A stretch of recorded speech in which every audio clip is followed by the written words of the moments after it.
Well, Cordelia is with me now. So tell us more about this change of heart from the Home Office. Well, in the process of investigating this piece, I contacted the Home Office earlier in the week to get a response to the allegations in my report that the standard of proof they're applying is too high, and regarding these allegations of intrusive questioning at Home Office screenings. Now, on Tuesday, they issued a statement to Channel 4 News saying individuals' sexual orientation is dealt with as sensitively as possible, and staff are not permitted to ask inappropriate or intrusive questions. But strikingly, this evening I was contacted them, of course, just hours before the first gay marriages take place in the UK, with a development. And it is that the Home Office is launching a review into the way these cases are dealt with. And do we think this is a sort of cosmetic exercise, or is it really going to be quite wide-ranging?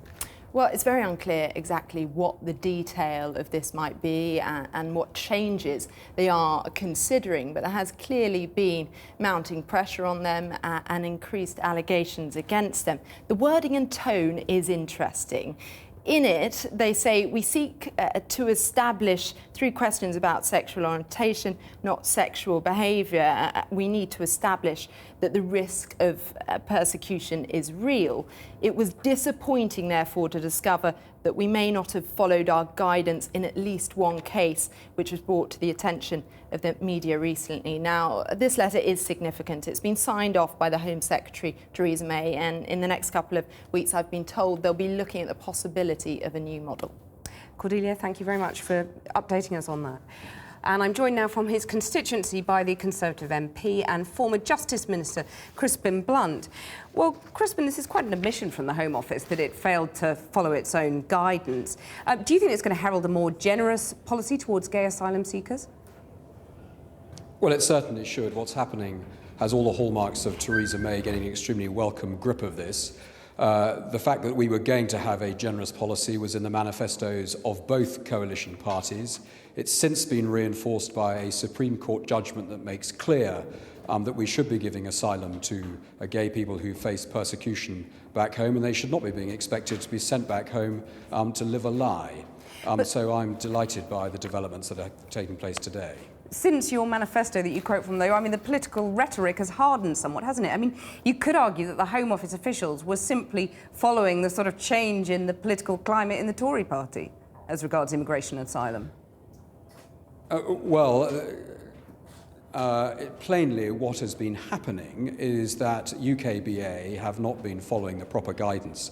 There was a Stonewall report in 2010 in this area, which produced some dreadful stories of what had happened to people, and we've just heard yet more stories about how people are being, in effect, interrogated rather than interviewed properly and carefully and with consideration for the awful position that they find themselves in, given the dreadful discrimination and persecution they're receiving in their own countries.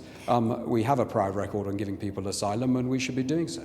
There has, of course, been the odd case, pretty rare, but there has been the odd case of asylum seekers pretending to be gay. The Home Office does have to be pretty rigorous, doesn't it? Well, of course it has to be rigorous, but it is extremely difficult to establish sexuality in some evidential way. And this is where I think it should be up to the Home Office and UKBA to prove that someone is not telling the truth to them when they assert their sexuality. And if that is the case, and then it turns out that people are lying, because the evidence then comes to fore, then frankly, obviously, they should catch it for all the consequences of having lied to the authorities. But I really don't think this is going to happen very often. It's a pretty traumatic thing to have to assert. It's very awful stories about people queuing up at Croydon who've come from regimes and countries where you simply can't admit that you're gay, then having to be interviewed effectively in public by immigration officers. All of this has got to stop, and we've got to train UKBA to deal with this with proper sensitivity.